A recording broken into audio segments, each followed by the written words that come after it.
There we go. I'd like to call the regular meeting of the Planning Commission to order at 6:02, please. Pledge of Allegiance. Commissioner Jimenez, can you lead us, please?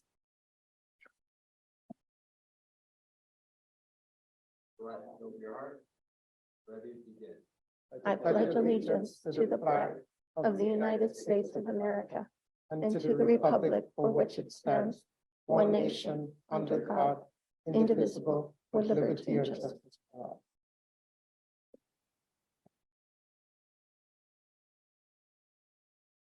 And we have the roll call, please.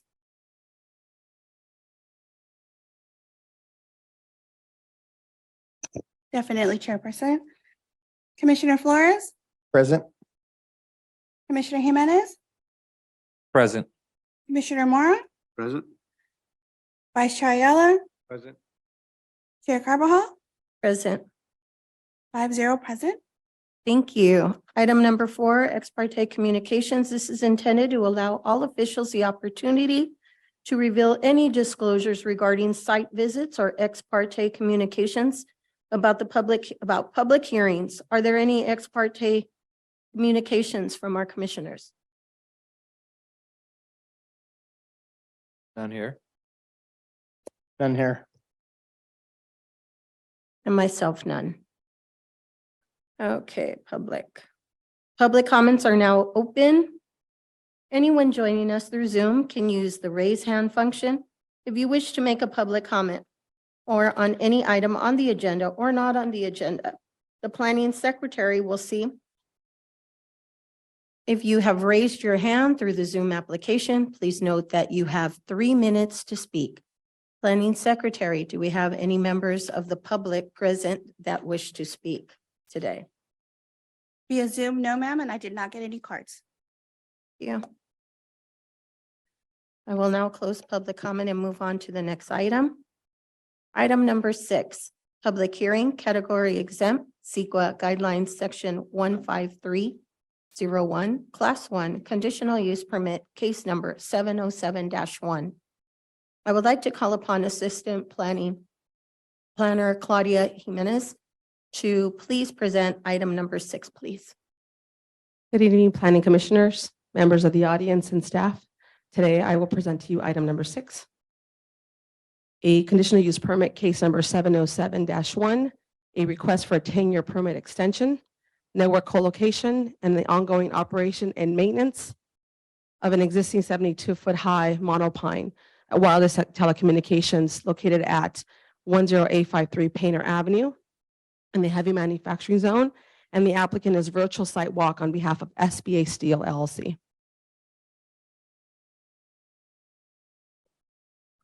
The location of the monopond is located at 10853 Painter Avenue, APN number 8011-015-080.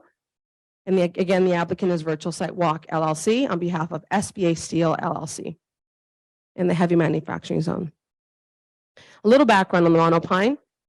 The subject monopine wireless facility was initially constructed and approved back in 2010 under conditional use permit case number 707, which allowed the construction, operation, and maintenance of an approximately 72-foot high monopine wireless telecommunication facility and associated equipment shelter.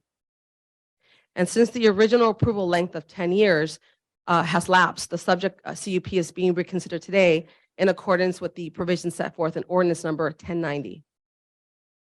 And the monopine is currently owned and managed by SBA Steel LLC and operating by T-Mobile Wireless. So the request for you tonight by Virtual Site Walk on behalf of SBA Steel LLC is seeking approval for a 10-year CUP extension, co-location of a new dish network antenna, and allow modifications to the existing facility while following technology upgrades. And these are the upgrades for the monopine and the ground work in the equipment shelter. These are some site pictures of the monopine, different views from so the leased area will still remain the same, and the co-location of dish wire will be sitting right below T-Mobile, which will be at 63 feet in height. This is the existing elevations for T-Mobile. The top elevation is 72 feet, and the RAD is 70 feet. The proposed elevation is for Dish Network for co-location, which you see before you here. At the top elevation would be at 63 feet, where the antennas would be, and at the RAD would be at 60 feet. The equipment room will remain the same, which means the same leased area, but with new equipment for Dish Network. And there's 3 antennas being proposed.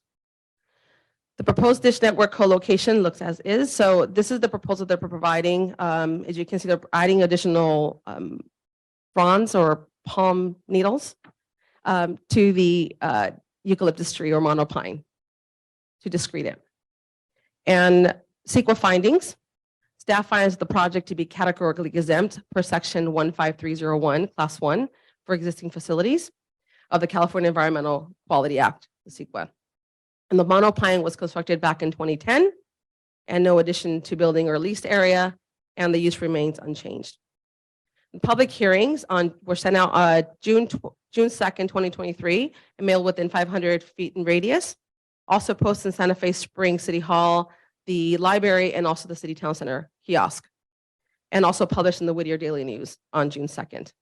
And as of today, no comments or inquiries have been received.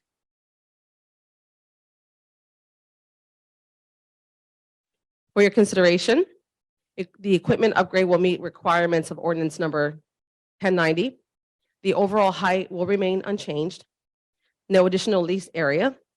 The applicant will add additional pine branches to help camouflage the new antennas and meets the Federal Communications Commission FCC and the radio frequency RF standards. And it will not be detrimental to persons or properties in the surrounding areas. And the recommendations for you tonight is to find and determine that the project is categorically exempt per section 15301, class 1 existing facilities of the CEQA guidelines, approve conditional use permit case number 707-1, subject to conditions as stated within the attached resolution, and adopt resolution number 234-2023, which incorporates the Planning Commission's findings and actions regarding this matter. And this concludes my presentation. The applicant is available via Zoom should you have any questions. Thank you. Thank you. Do any of the commissioners at this time have questions for this item on the planning staff? That one? Go ahead. You said it was on Painter Avenue. Painter and what businesses are near where the structure is?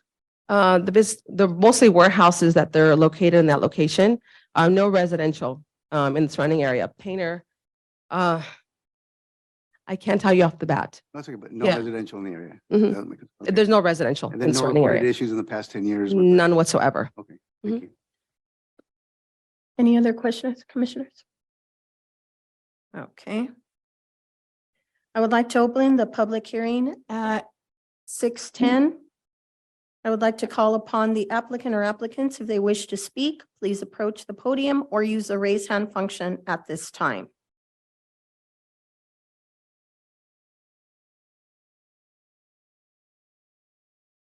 As Claudia indicated, applicant is available via Zoom and they did not have the raise hand function. Okay.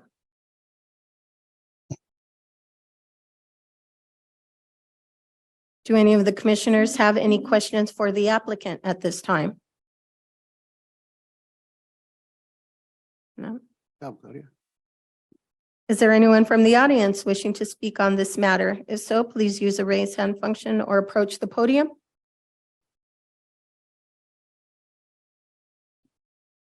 Okay, Planning Secretary, are there any comments submitted via email on item number 6? No comments were received.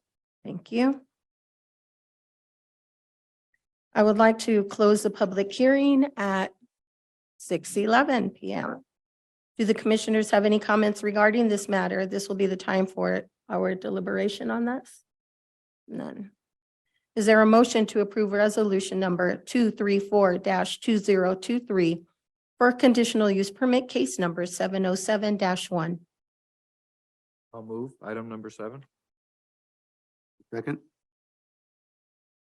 Moved by Commissioner Jimenez, second by Commissioner Mora. Planning Secretary, please call the roll. Commissioner Florence? Aye. Excuse me. Commissioner Jimenez? Aye. Commissioner Mora? Aye. Vice Chair Ayala? Chair Carbajal? Aye. Passes 5-0. Yeah.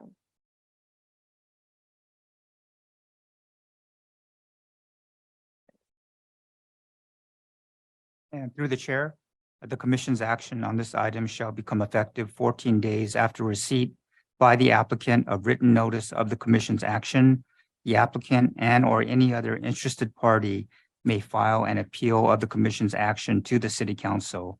The appeal must be in writing and filed with the city clerk within the previously mentioned 14-day period. Thank you. So moving on to item number 7, public hearing, category exempt CEQA guidelines, section 15332, class 32, conditional use permit, case number 835. I would like to call upon Associate Planner Vince Velasco to please present item number 7, please. Good evening, planning commissioners. Item number 7 is conditional use permit case number 835. The subject property is approximately 1.4 acres located at 11720 Burke Street. It's approximately 370 feet from the intersection of Dice Road and Burke Street, and the applicant is Burke Street LLC. The request before you tonight is to establish, operate, and maintain a truck trailer storage parking lot at the subject property. A little background on the proposal itself. So since October 2020, the United States has experienced supply chain issues with high demand for shipments, periodically causing cargo ships to back up into the ocean. I'm sure you've seen it on the news. To help alleviate some of the demand on California ports, vacant properties are being actively pursued for temporary storage of truck trailers and shipping containers. And some background on the property and the subject property itself. Pilot Chemical Company operated at the subject property from 1952 to 2008. They were a detergents manufacturer, and due to the harsh chemicals that were on the property, it caused soils and groundwater contamination, and they have been ongoing. There's been an ongoing cleanup effort with the water board since that time. In 2018, OC Design and Engineering obtained several entitlements, including parcel map to subdivide the property into 3 parcels, along with 2 DPAs for 2 new buildings. And here you'll see the existing conditions as of this year with those 3 parcels and the 2 industrial buildings. And the subject property is remnant of that effort. Again, here are the site conditions showing an aerial image and the street frontage. You'll notice that the property does not even have a driveway because it has not been used since Pilot Chemical left. Here's the land use and zoning of the subject property, land use of light industrial and a zoning of M2 heavy manufacturing.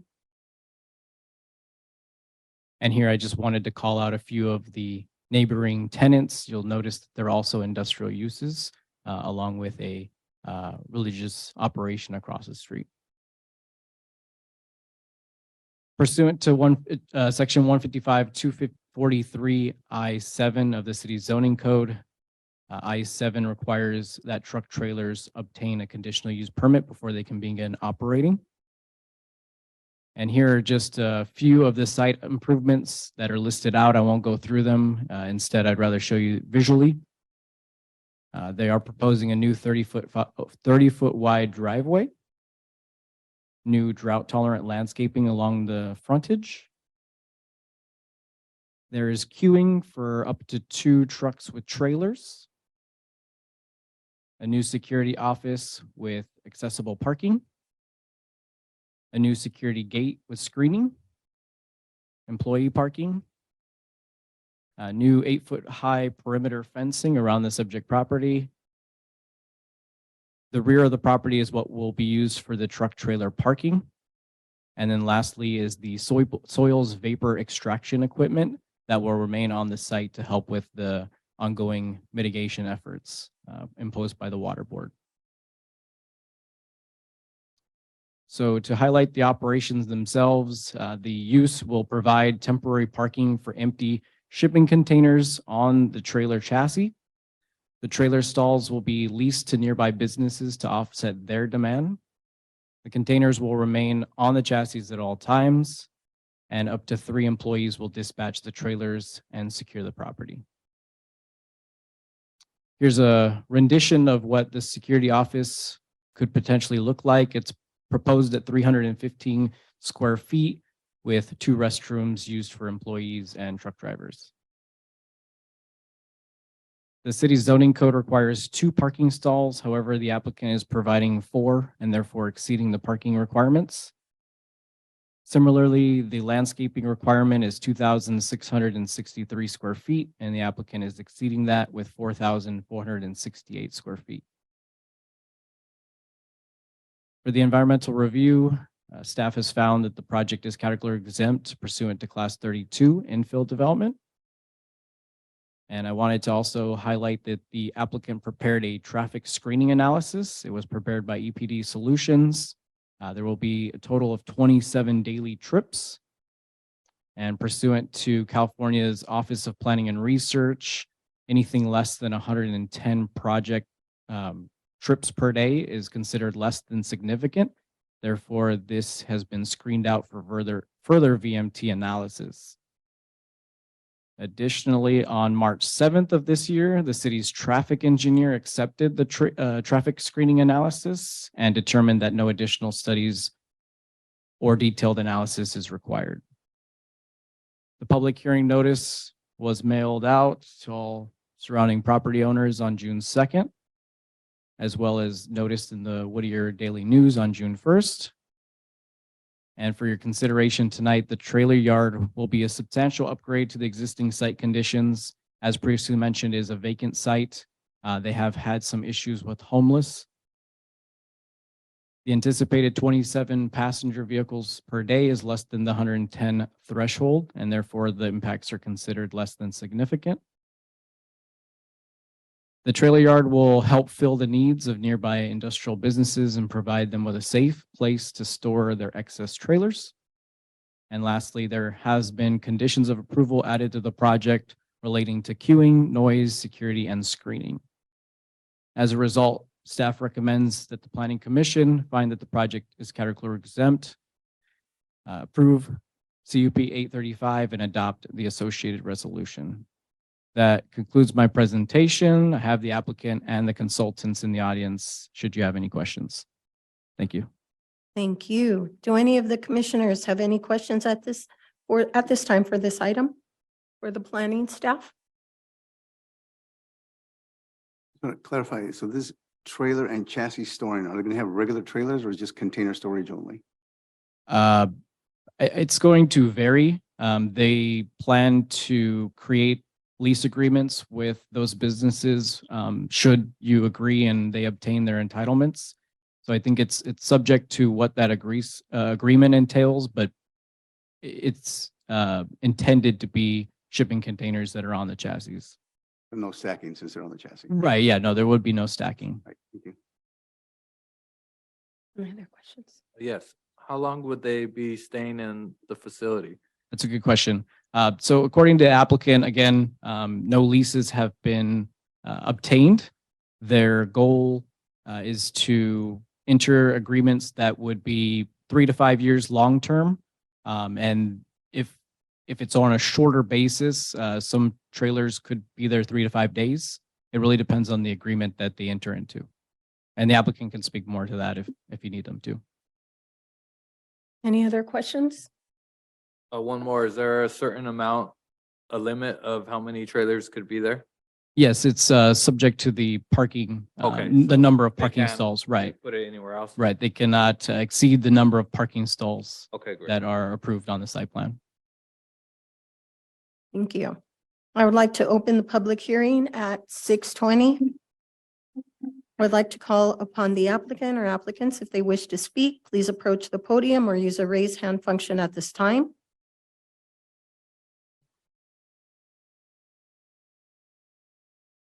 Madam Chair, there's no raised hand functions via Zoom. Is there anyone in the audience wishing to speak on this matter? If so, please raise their hand or raise hand function, excuse me, or approach the podium. Okay. Planning Commission Secretary, are there any comments submitted via email for item number 7? No comments were received. Thank you. I would like to close this public hearing at 6:21. Do the commissioners have any comments regarding this matter? This will be the time for deliberation. Is there a motion to approve resolution number 235-2023 for conditional use permit case number 835? I'll move. Commissioner Mora, may I have a second? I'll second. Commissioner Flores? Planning Secretary, roll call, please. Commissioner Flores, Aye. Commissioner Jimenez, Aye. Commissioner Mora, Aye. Vice Chair Ayala, Aye. Chair Carvajal, Aye. passes 5-0. And through the chair, the commission's action on this item shall become effective 14 days after receipt by the applicant of written notice of the commission's action. The applicant and/or any other interested party may file an appeal of the commission's action to the city council. The appeal must be in writing and filed with the city clerk within the previously mentioned 14-day period. Thank you. Item number 8, public hearing, category exempt CEQA guidelines, section 15301, class 1, conditional use permit, case number 839. I would like to call upon planning consultant Alejandro de Leora. I don't know if I butchered that, but to please present item number 8. Good evening, Planning Commissioners. I will be presenting on conditional use permit case number 839, and this is regarding a request for the ongoing operation and network co-location at an existing monopole site at 12717 Ann Street. So again, the address for this site is going to be 12717 Ann Street. As you can see, the site is located, the lease area would be within the northeast corner of the highlighted area. The applicant is going to be Dish Wireless, and it's going to be submitted on behalf of Dish by Derna Group. This is in the M2 heavy manufacturing zone, and the property is surrounded by industrial uses and zoned by industrial uses. For a little bit of background on the site, this is an existing monopole wireless facility, and it was approved in 1998 under development plan approval 647. And at the time, it did allow the construction, operation, and maintenance of the existing 49-foot, 6-inch tall monopole and the related equipment on the site. A conditional use permit was not required at the time of approval, but since the ordinance number 1090 passed in 2017, it now requires all wireless telecommunication facilities to obtain a CUP. So that is the reason for the request today. So the request is to allow the ongoing operation and maintenance and network co-location of the existing 49-foot, 6-inch tall monopole wireless telecommunications facility and related unmanned equipment room located at 12717 Ann Street within the M2 heavy manufacturing zone. And again, the carrier is Dish Wireless. There are some proposed improvements on the site as well too, both to the tower and to the ground lease area. What's important to note from these is that on the tower, there's going to be no additional height proposed as part of it. And as for the groundwork, it's all going to happen within the existing leased area. So they won't be expanding the use in any way. As for some of the general plan consistency, there are 2 specific policies within the land use element that point towards a project like this, which pertain to experiential enhancement and neighborhood improvements. So this network co-location would provide for enhanced network and wireless connectivity to the business residents and residential residents to the extended area. As for CEQA, staff does find that the project would be categorically exempt under section 15301, class 1, existing facilities of the California Environmental Quality Act. And that is because this is an existing monopole. There are no additions to the existing facility or to the lease area, and the use will remain unchanged. The item was set for public hearing notice, and that was on June 1st, 2023. It was mailed to all property owners within 500 feet, as well as published in the Whittier Daily News. It was also posted in City Hall, Town Center Hall kiosk, and the City Library. And at the time of the meeting, there were no comments or inquiries received by staff. Some of the key considerations, again, would be that this is an existing wireless telecommunications facility. The use will remain unchanged. All the work that's going to be done will remain within the existing lease area. And by co-locating, the proposed carrier is utilizing existing infrastructure as opposed to creating a new site. It's not detrimental to any persons or property in the surrounding area, and this was corroborated by a radio frequency report that concluded that the project would be compliant with all FCC standards, as well as this project does meet all the criteria for the granting of the requested CUP. Because of this, staff does recommend that the commission find and determine that the project is categorically exempt from CEQA under 15301 Class 1 existing facilities, that the approved conditional use permit case number 839, subject to the conditions as stated within the attached resolution, and that they adopt resolution number 23-2023, which incorporates the Planning Commission's finding and actions regarding this matter. Thank you. Do any of the commissioners have any questions on this item for planning staff, please? This also for a 10-year extension on this pool? It's considered a new conditional use permit. They didn't have that requirement at the time of their approval.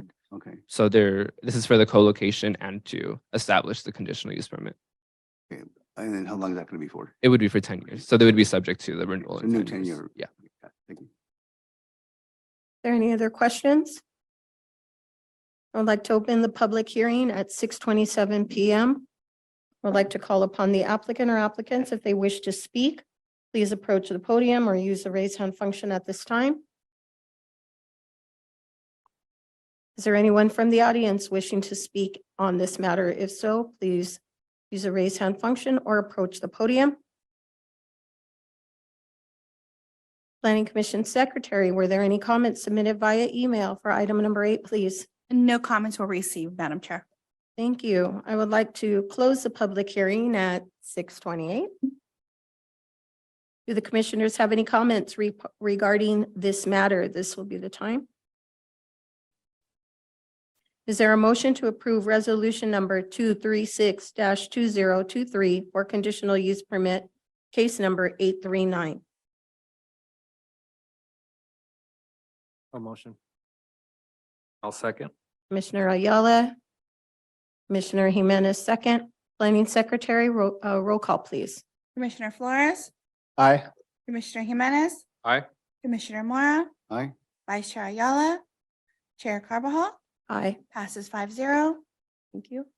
Through the chair, the commission's action on this item shall become effective 14 days after receipt by the applicant of written notice of the commission's action.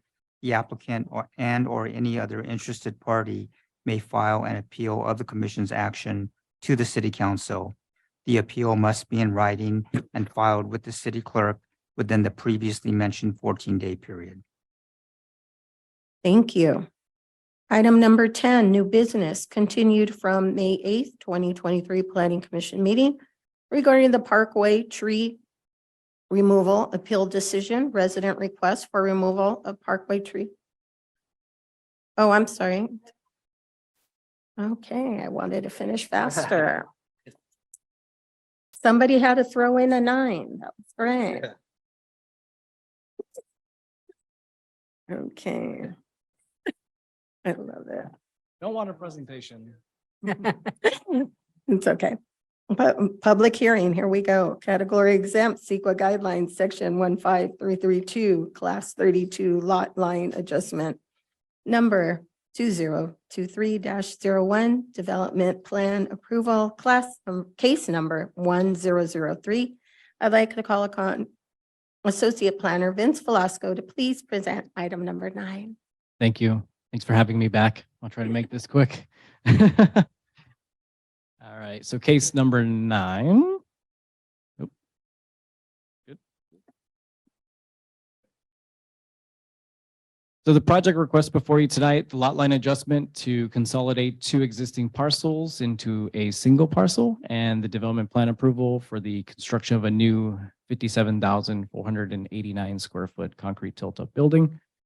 Let me just start by saying I've driven Telegraph Road my entire life, and as an project manager, I'm totally unbiased, but as a lifelong Santa Fe Springs. You know, I'm not a resident, but I've basically been in the city my entire life, and driving Telegraph Road, seeing this property undeveloped and finally going to be developed, it's pretty exciting. So here we go. The subject property is approximately 3.11 acres. It's comprised of 2 parcels with property address of 13007 Telegraph Road and 10330 Greenleaf Avenue. So basically the northeast corner of Telegraph and Greenleaf Avenue. The applicant before you tonight is Greenleaf XC LLC. There we go. A little background on the subject property. The southern portion is known as the Marvin Pitt site. It's approximately 1 acres in size. It has 2 existing but abandoned oil wells. It was previously used for a diesel fuel storage in the 1950s. There was a landscape design firm that operated on the property from 1950 to 1980. And we probably all know it best as the Christmas tree and seasonal pumpkin sales lot. And that has occurred from 2005 to 2022. And the northern property was previously occupied by SoCal Edison. It's approximately 2.11 acres.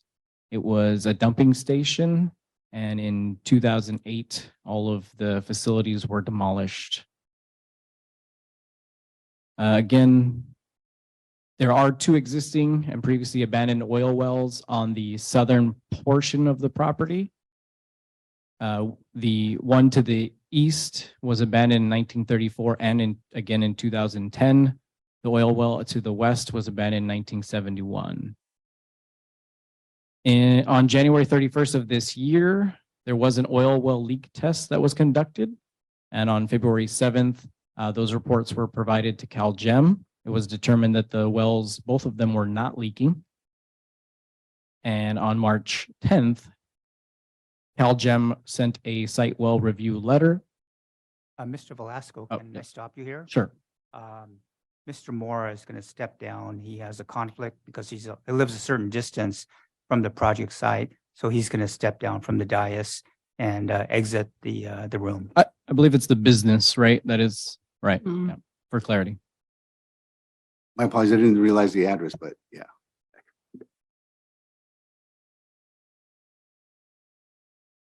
Okay. Oh, all right.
All right.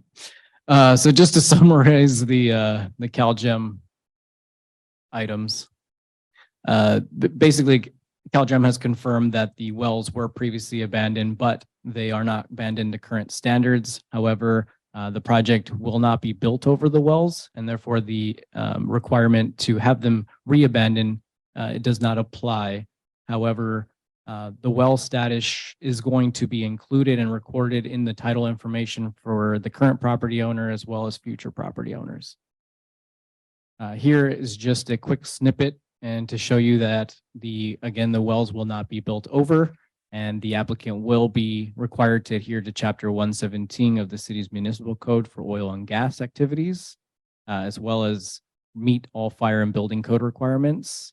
And the applicant will provide an oil well site access plan to ensure that access can be maintained. Here are the existing site conditions, including an aerial of the property as well as the street frontage, and you'll see that both parcels are currently vacant and underutilized. Again, this is the land use and the zoning of the subject property, and you'll see that it is consistent with other adjacent industrial land uses. First, we have the lot line adjustment. We're taking parcel 1, which is 2.11 acres, and parcel 2, which is approximately 1 acre, and making them one consolidated parcel that measures approximately 3.11 acres in size. And for the development plan approval, again, the request is a 57,489 square foot building with parking and landscaping improvements. There are proposed 2 driveways, a 26-foot wide driveway along Telegraph and a 35-foot wide driveway along Greenleaf. The applicant will also be providing the required circulation, not only for the site, but for fire access as well. The proposal has 6 dock high doors and 1 grade level door, as well as a 10-foot high screen wall to screen the trucking activities and a return fencing of 8-foot high steel tube fencing. The proposed trash enclosure will also be behind the screen wall for proper screening. The city's zoning code requires 90 parking stalls. However, the applicant will be providing a total of 91 and therefore exceeding the requirement. And for landscaping, the requirement is 10,767 square feet, and the applicant will be providing a total of 18,020 square feet and therefore exceeding the landscaping requirements as well. For the floor plan, there's a warehouse area of 52,489 square feet, and they will be proposing a first floor office area of 2,500 and a mezzanine area of 2,500 square feet as well. The design of the project will also include drought tolerant landscaping, but it will be colorful in nature, not what you think of a desert scape, but a nice, attractive landscaping to complement the attractive architecture. And speaking of the architecture, it is a contemporary design consisting of extensive glazing, aluminum mullions, window eyebrows, massing variation, height variation, decorative form liner, and signature colors, blue, white, and gray. Just to show you some design progression as we have in the past, the top photo is the original submitted design, and we have the final project that was worked out between staff and the applicant, the collaborative efforts. So you'll see some of those changes there highlighted in red. And ta-da! We have the rendering, the final attractive design that will sit on a underutilized site. This project was found to be category exempt pursuant to Class 32 infill. Again, a traffic screening analysis was prepared, 99 daily trips, which is again less than 110 daily trips, which means the project was screened out for further VMT analysis. And on April 7th, the city's traffic engineer accepted the traffic screening analysis. The public hearing notice was sent out on June 1st. It was also published in the Whittier Daily News. And for your consideration, the proposed lot line adjustment meets the criteria set forth in the state's Subdivision Map Act. The project meets the criteria set forth in section 155-739 for granting a DPA.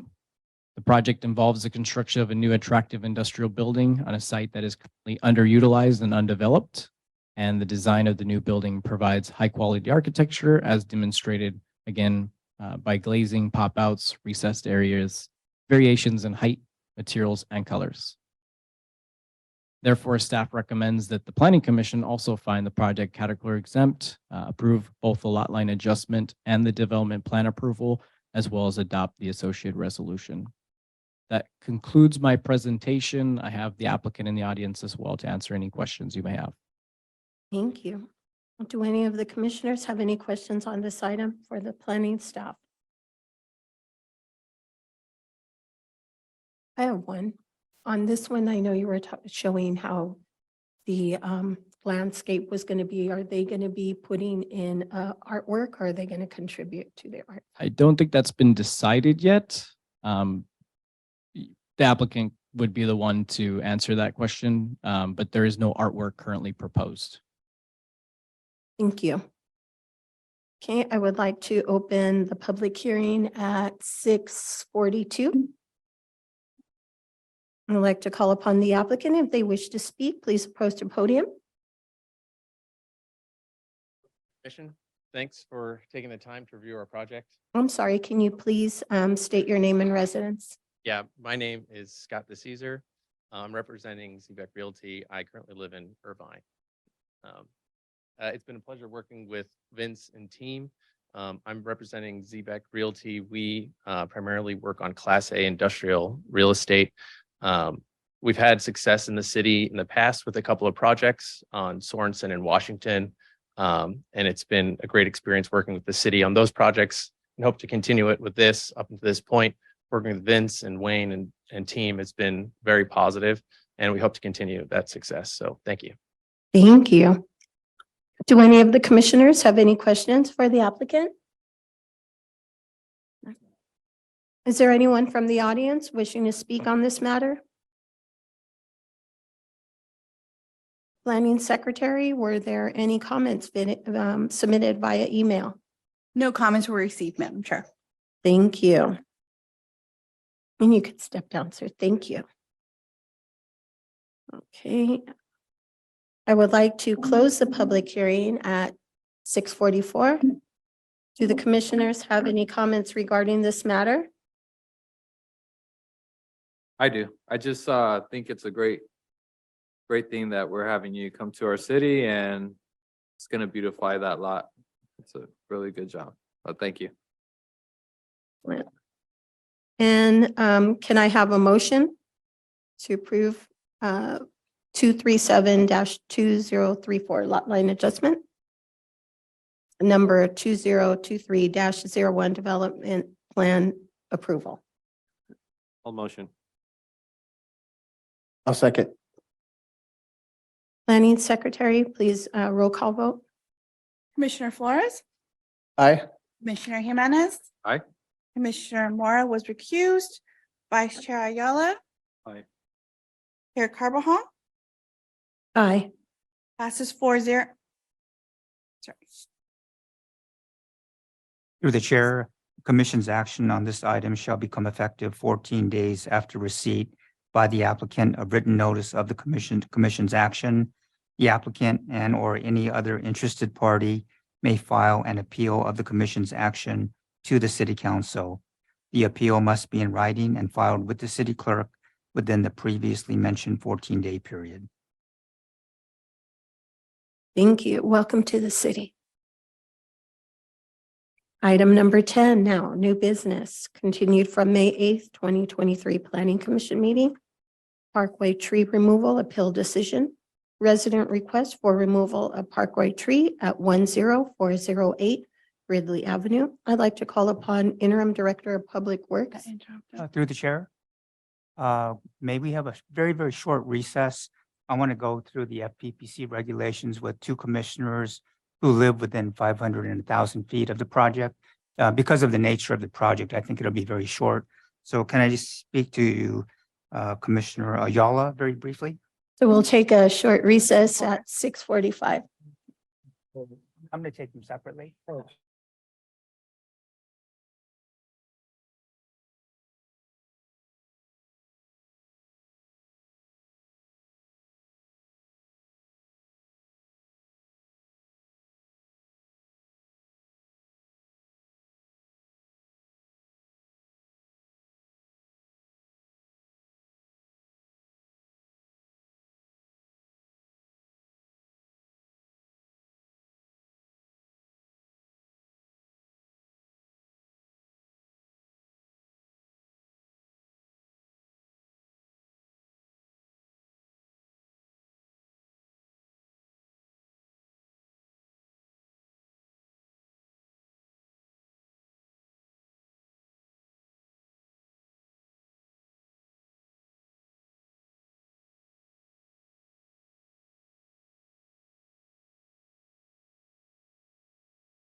Through the chair, Mr. Ayala does not have to recuse himself, but Mr. Flores will recuse himself. I recuse myself just under the rules of the commission.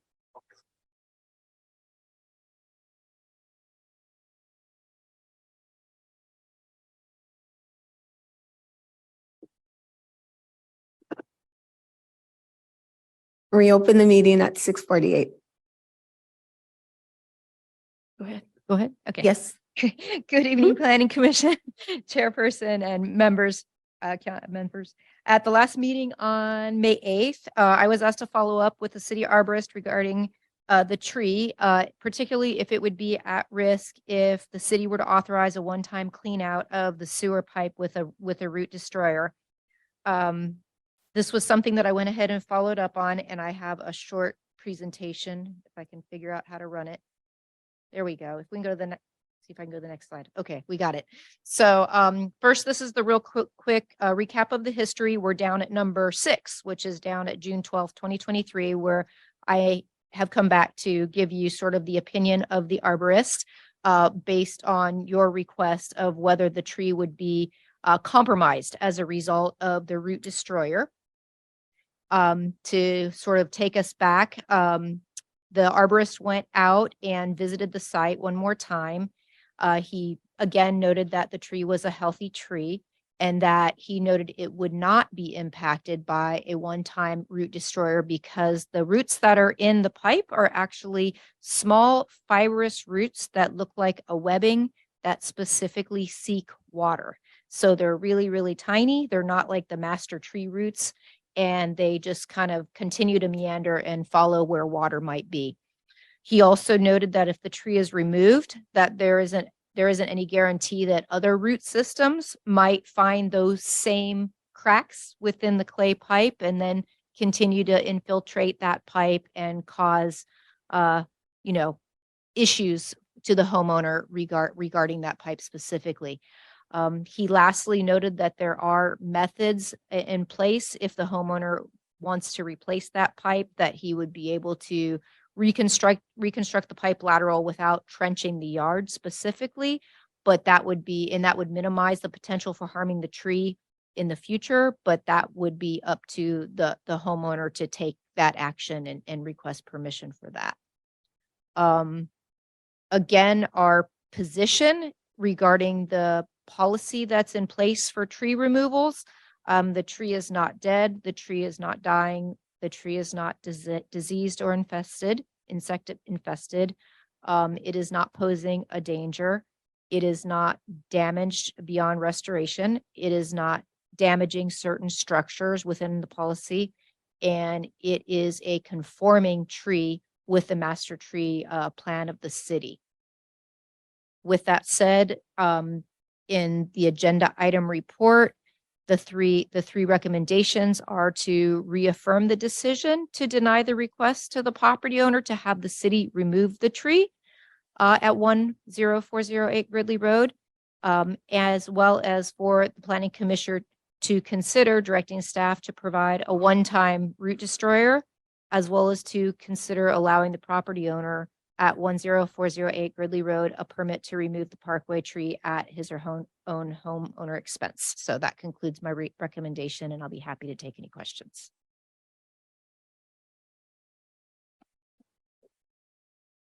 Thank you. Okay, I know, let's see, we come here. Are there any questions by the commissioners? I know that was requested that the arborist be here. So is he on Zoom? Good question. He had other commitments. We provided the Zoom link. In after hours, he has some commitments with his child. We did give him the Zoom link. He said that he would try to Zoom in if possible. I don't know if he's on the line, so I would kind of ask. Okay, so that answer is no. Okay. So do the commissioners have questions? Well, the root destroyer, was that done back in 2018? I did not find evidence of that. I know that this was an item back in 2018 or several years ago, not done. It was an item in 2018 for sure. I believe that he was provided guidance that he could also pull a permit to remove the tree. But I don't believe the permit was ever executed to do that. Any other questions? Yes, so the arborist is recommending a one-time root removal? The arborist said that that will not harm the integrity of the tree. It's up to the planning commission to consider recommendations that are within the policy. Oh. And it's within our city policy that we're capable of having a one-time root destroyer being paid for by the city. Or the owner pay for the tree at his own expense, correct? Correct. Is the tree protected at any, No, it is not. it's not a protected tree, okay. Are there any other questions? Yeah, I know that this was an ongoing topic from last month regarding, of course, there's no doubt that it's a healthy tree. But is it being a nuisance? I know that the owner previously had stated that there were sewage issues caused by the roots. And then that those roots are constantly looking for water, of course, because that's what trees do. They want to drink. Correct. So if they did destroy the roots, is there a possibility for the roots to come back and continue causing issues with the sewage Absolutely. line? Yeah, absolutely. One more thing, I know in October, I think on Bartley, if you guys could help me out on that, there was a resident on Bartley and another resident on another street, and we approved for them to cut down their trees, but only at their own expense. Is that something you guys remember? I don't know of anything specific. I actually arrived on February 7th to the city. However, it is within your purview to approve those things or recommend those options at the planning commission. And it is part of the city policy to give you the authority to do so. Well, aside from sewage issues, is that tree causing any other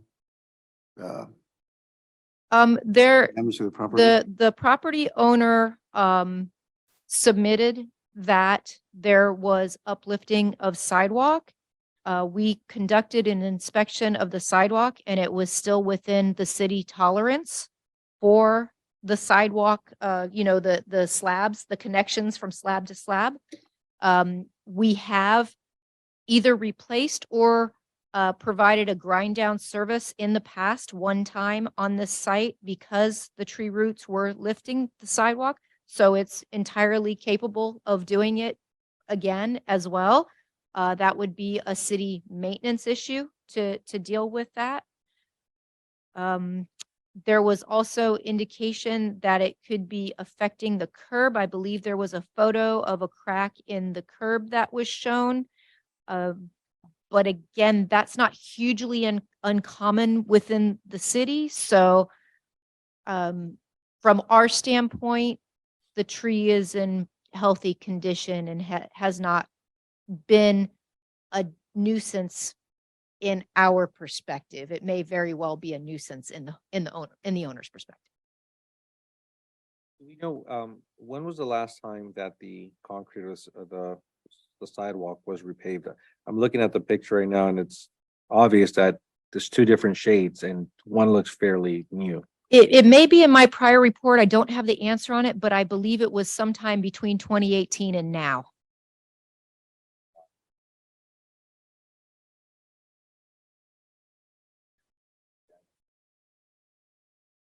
Since this is an appeal, is the the applicant I know is in the audience. If you'd wish to approach, you're more than welcome to, and please note that there's a 3-minute time limit, sir. Thank you, Mr. Perry. And of course, state your name.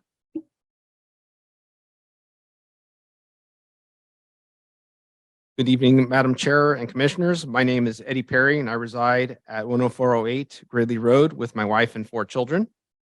Thank you for allowing me the opportunity to once again meet with you. In the provided packets, you'll find copies of the requested plumbing documents stating that the blockages and subsequent sewage overflows into my home were caused by multiple roots infiltrating our sewer lateral. It is the plumbing contractor's professional opinion that our parkway tree is the source of the problem of our continued plumbing issues.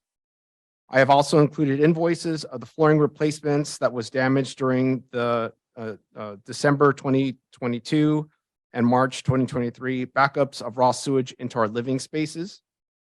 In the package, you'll see pictures that I took May of 2023 using a CCTV push camera to identify the most recent section of sewer lateral that is being infiltrated with roots.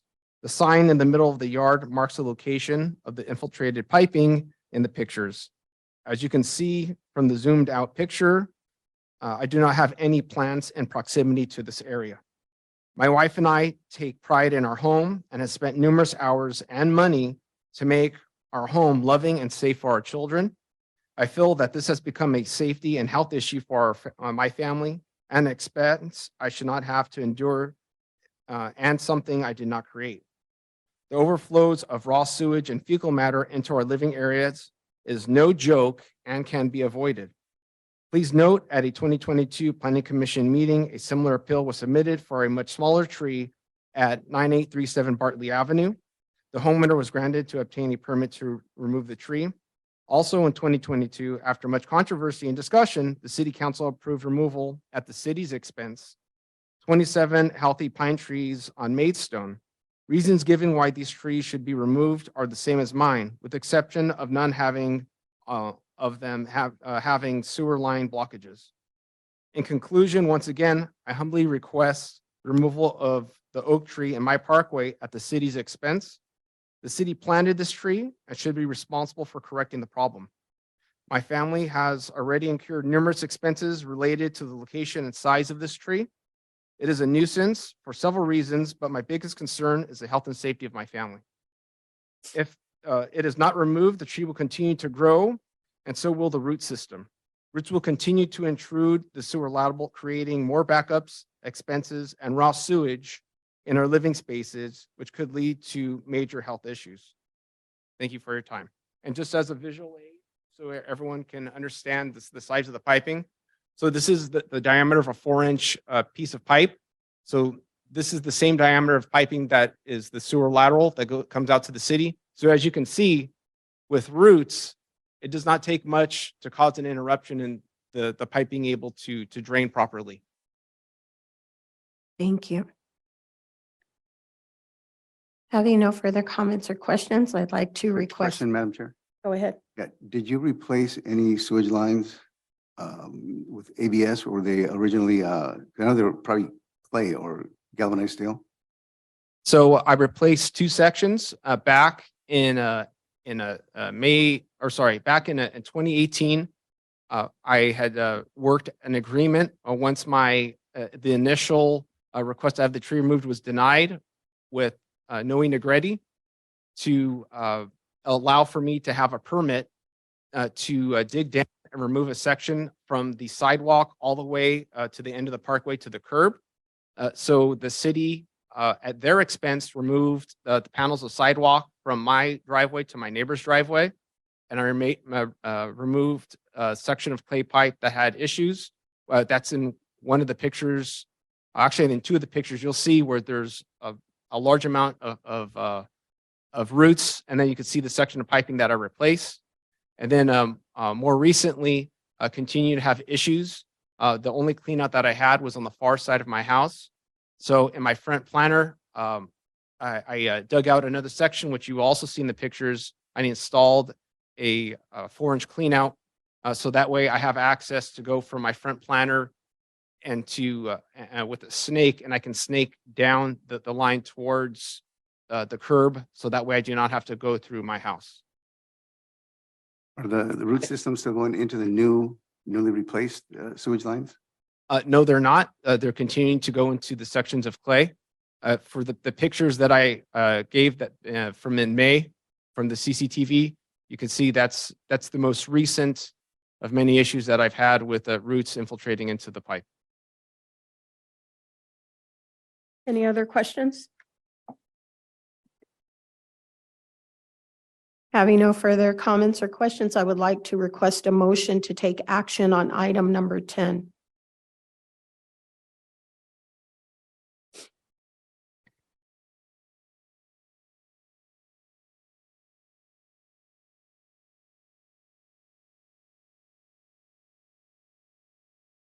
Anyone?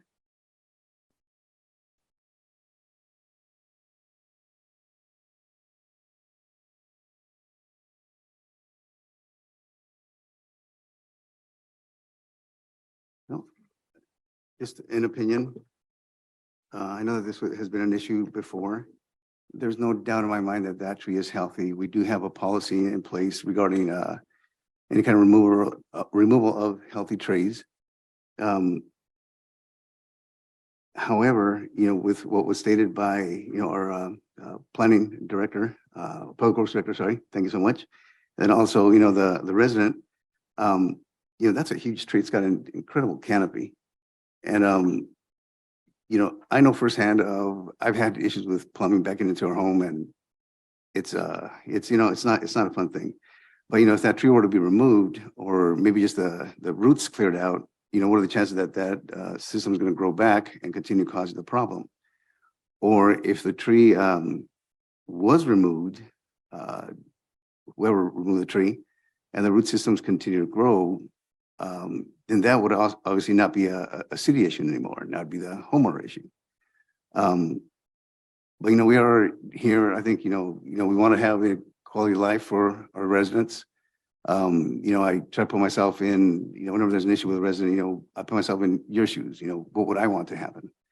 And I know the tree is healthy. It can be a pain.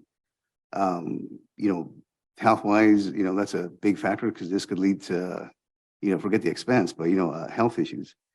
So I would agree to, have the tree removed. So it would prevent from causing further issues. But now if the root system continue to grow, whether it's that tree that was removed or anything else, then it would be up to Mr. Perry to take care of that.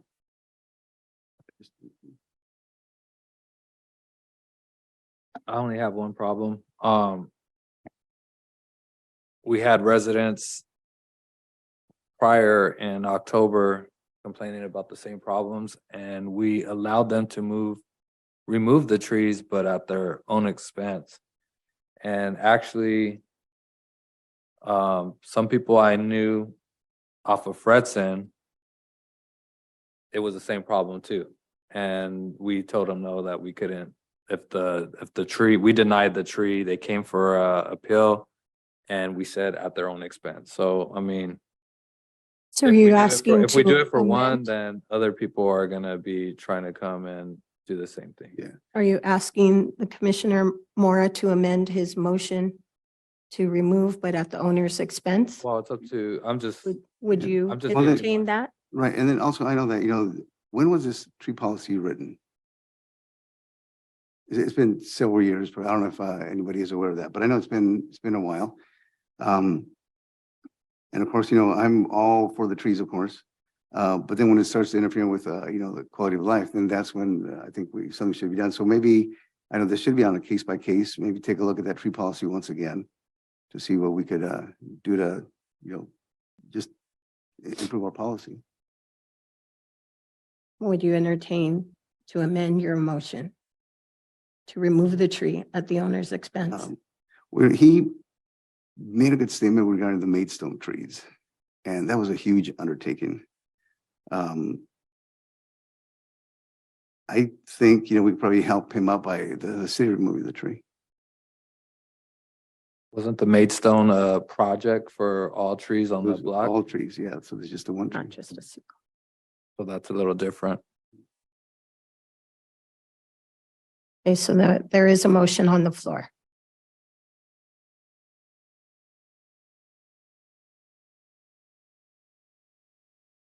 Hearing no second, the motion dies. Is there another motion that we'd like to entertain? I would move to remove the tree at the owner's expense. Is there a second?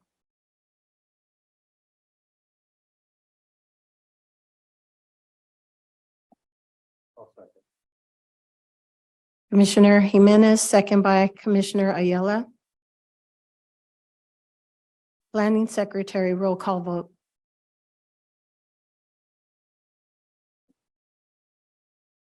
Commissioner Flores was recused.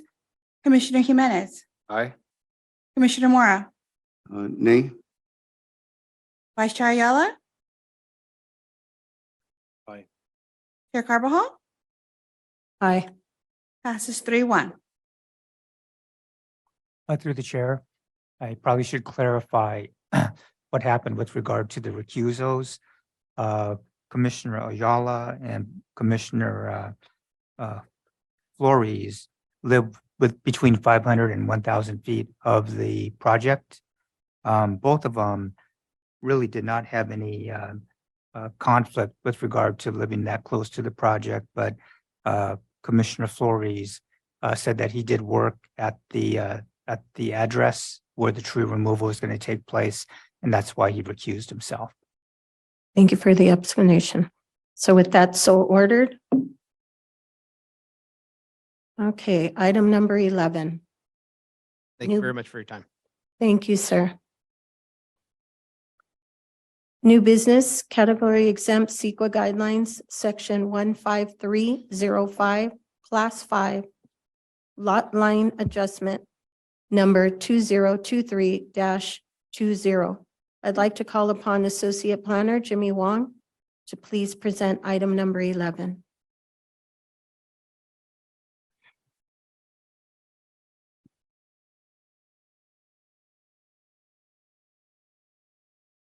Oh, yes, I'm sorry.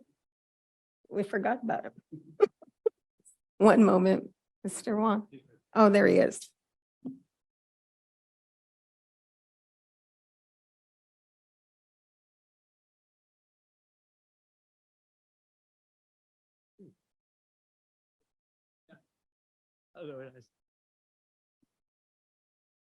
Welcome back. You could resume, please. Commissioner. Item number 11 is lot line adjustment case number 2023-02. The location for the request is at 12300 Lakeland Road. The land use destination is industrial and the zoning is M2 BP, which stands for heavy manufacturing with a buffer parking. The owner of the property is Duke Realty Lakeland Road LP. So a little background, the subject property is approximately 8.42 acre. At the September 12, 2022 Planning Commission meeting, the Planning Commission have approved a development plan approval, case number 997, associated with the property. The approval allowed for a new 185,450 square foot concrete tilt-up industrial building. After the approval of the DPA case number 997, it was discovered that the existing legal description of the property consists of 3 parcels. And this just a little background on what was approved in September. This is the parcel map that was shown on the LA County Assessor. As you can see, is only one APN number with 1 parcel. However, when we were looking at the existing legal description, there were 3 parcels that showed up. Each of the parcels does not have its own APN number. As a cleanup, the applicant is requesting to do a lot line adjustment to consolidate all 3 of the parcel. So parcel number 1 in orange is around 3.4 acre. Parcel number 2 in blue is 0.97 acre. And the last parcel, parcel number 3 is in black, 4.36 acre. So the proposed lot line adjustment will consolidate all 3 of the parcel into a 8.72 acre parcel. So finding for the proposed lot line adjustment, the first finding is that the proposed lot line will not create a greater number of parcel than the original existing, since we are consolidating 3 parcel into a single parcel. And then the second finding is that the lot line adjustment is consistent with the city general plan, zoning, and building ordinance. For the general plan consistency, found that it consistent with policy land use 2.2, expanding industrial base. This proposed lot line adjustment will allow for the construction of a new industrial building. The second policy will be land use 11.6, was industrial design. The lot line adjustment will allow for a new industrial building that will be consistent with the surrounding new approved concrete tilt building. And the consolidation will continue to meet the minimum requirement of M2 zone within our city's zoning ordinance. And lastly, the proposed new building will need to go through the building department to obtain a building permit before any construction. For environmental assessment, after staff review and analyze, we determined that is category exempt pursuant to section 15305 class 5, minor alteration in land use limitation. And staff had intent to file a notice of exemption after the approval from the planning commission. A notice was mailed to the adjacent property on June 2nd, 2023, and was posted on the City Hall, Town Center Hall, and Library, and there's no comment received. Staff recommend that to find and determine the proposed project is exempt from CEQA pursuant to section 15305 class 5, approve the lot line adjustment number 2023-02, and adopt resolution 238-2023, which incorporate the planning commission finding and action regarding this matter. There are no conditions related to the lot line adjustment. Per state law, we can't implement any condition for lot line adjustment. And that concludes my presentation. Thank you. Are there any questions from the commissioners? No. Hearing none, since this is an appeal, if the appellant is in the audience and would like to speak on this matter, approach the podium, or if they are on Zoom, raise hand function. My apologies, it's not an appeal, Madam Chair. It's just a regular motion for new business. Thank you. So scratch that, okay. Having no further comments or questions, I would like to request a motion to take action on item number 11. Do we have a motion? I'll move 11. Commissioner Mora, can I have a second? Second. Commissioner Ayala? Commissioner Flores, Aye. Commissioner Jimenez, Aye. Commissioner Mora, Aye. Vice Chair Ayala. Aye. Chair Carbajal, Aye. passes 5-0. So ordered. Okay, consent items. Number 12. Consent items are considered routine matters which may be enacted by one motion or roll call vote. Any item may be removed from the consent agenda and considered separately by the planning commission. I have one item, consent conditional use permit, case number 782-2. The compliance review to allow the continued maintenance and operation of a mini warehouse facility use at 13461 Rosecrans Avenue within the M1 BP Light Manufacturing Buffer Parking Zone, Simply Storage Management LLC. For consent item number 12A, is there a motion and a second for approval of item number 12A? We have a motion. I'll move. Commissioner Jimenez, may I have a second? Second. Commissioner Mora, Planning Secretary, please. Commissioner Flores, Aye. Commissioner Jimenez, Aye. Commissioner Mora, Aye. Vice Chair Ayala, Chair Carbajal, Aye. passes 5-0. So ordered. Okay. Number 13, announcements. We'll start with Commissioner Mora. Thank you. Just on last month, you know that everybody's got busy schedules, and we had that, what was it, objectives, operation, development standards. We had a presentation that was really, really interesting. Hopefully, I don't know if that's an ongoing thing or we could do that again, but it was a lot of information that the planning department put together with one of their consultants. Also, I want to invite everybody to Park and Rec celebration at Los Angeles Park on the 22nd of July. There's gonna be a lot of fun in games and just kind of like a midsummer kickoff for everybody. And other than that, happy 4th of July, everybody. Commissioner Ayala. Happy early 4th of July as well. Thank you, sir. Commissioner Flores. Commissioner Menace. Nothing. I have a couple. Father's Day. Oh, yeah. Oh, yeah. All right. Big one. Yeah. Before I ask staff, I have a couple of announcements or items.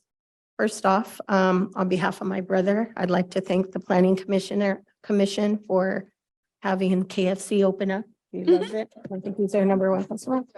He told me to come and say thank you. Next, I've had questions. What is going to go in on the Bank of America right here on Orin Day? It fluctuates. Previously, it was a workout facility or gym. The latest is that it may be a banquet facility, but it keeps on changing. We're not, no, Nothing we're not set. certain Okay. as yet, but that was the latest. Thank you. And then I see that on Chick-fil-A, it's pretty much grounded, so that should be, For Chick-fil-A, they said, what was the quote, Teresa? Chicken in October, chicken in hand in October. I'll let Teresa explain. So Chick-fil-A is actually one of my baby projects as well with the planner involved and Jimmy Wong. And according to the superintendent, we should have chicken in hand in October. So once Awesome. permits are issued, it'll take 22 to 24 weeks for construction to finish. Thank you, Teresa. And Topic of chicken. We have things on Dave's Hot Chicken and also Sonic's. thank you. That was going to be my next one. Everyone's hungry. I'm going to be with the city for 32 years and well, actually maybe 33. And I'm afraid that everyone is going to remember me for the bloody Sonic and Dave Hot Chicken that's taken so bloody long.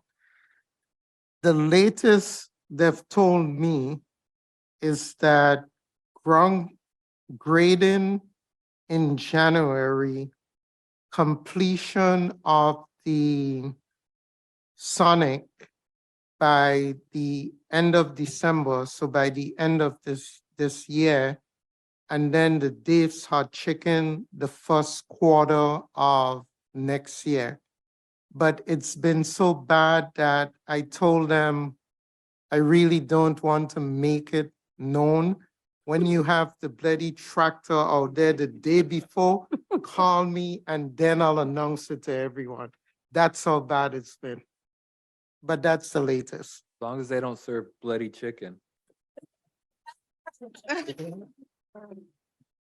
Oh, my gosh. My last thing would be a request. When there's events or like groundbreakings pertaining with the city, I'd like somehow to be notified, at least the commissioners, so that they can go to these events. So they can also be recognized there as well. Because I'm sure commissioners would like to attend these as well. And that could be looked at. Excuse me, Madam Chairperson, is it just, I know you had mentioned this before, but is it just groundbreaking, for example, similar to what was done for the whole child, or is it grand opening too, like what the chamber does? Is it both? You could send us both. I mean, I know, for instance, yeah, for the whole child, I would have liked to have attended, and I know some other commissioners would have. That would be good.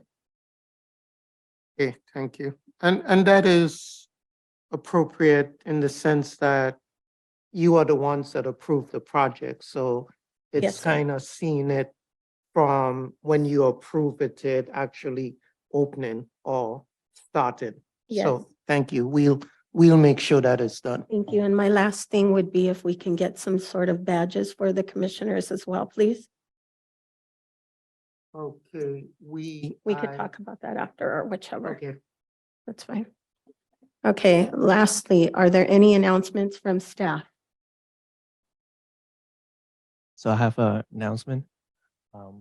We recently acquired 2 new intern. One is here today, Rudy, and the other one is Pablo. And so why don't you come here, introduce yourself?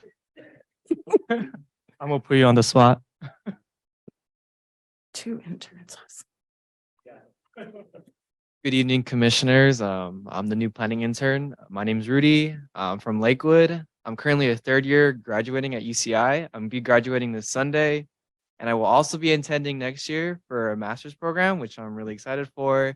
Unfortunately, my other half, Pablo, couldn't be here today, but I mean, I know he's excited to be here as well. And I just got to say, when I first started here, they gave me the wrong badge. It said volunteer. And I was like, I didn't know I was volunteering to do this. But finally got the correct badge, and I got to say, it looks really good. So Oh, my gosh. I'm really excited to be joining this team and wonderful staff. And I look forward to making the most out of this opportunity. So thank you guys.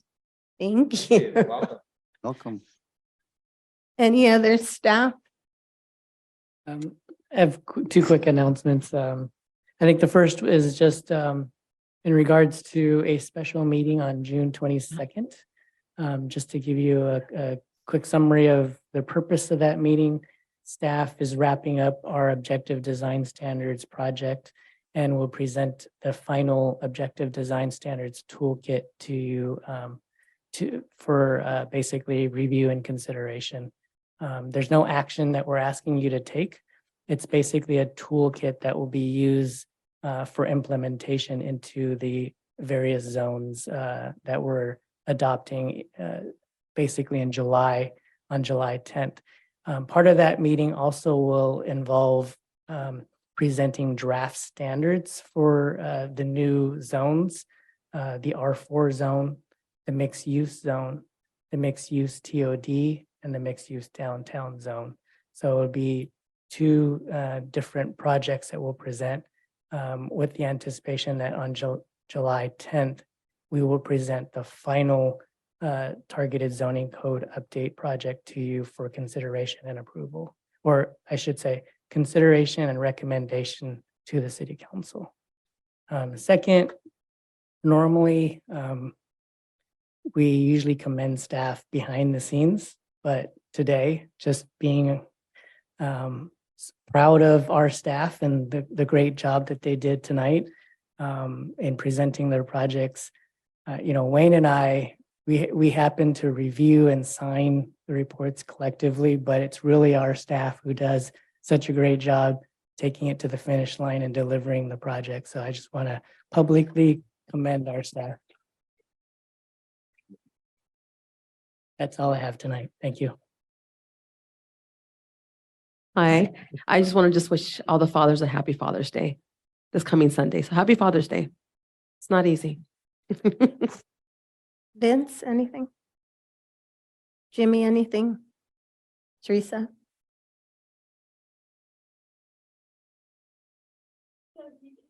Oh, yeah.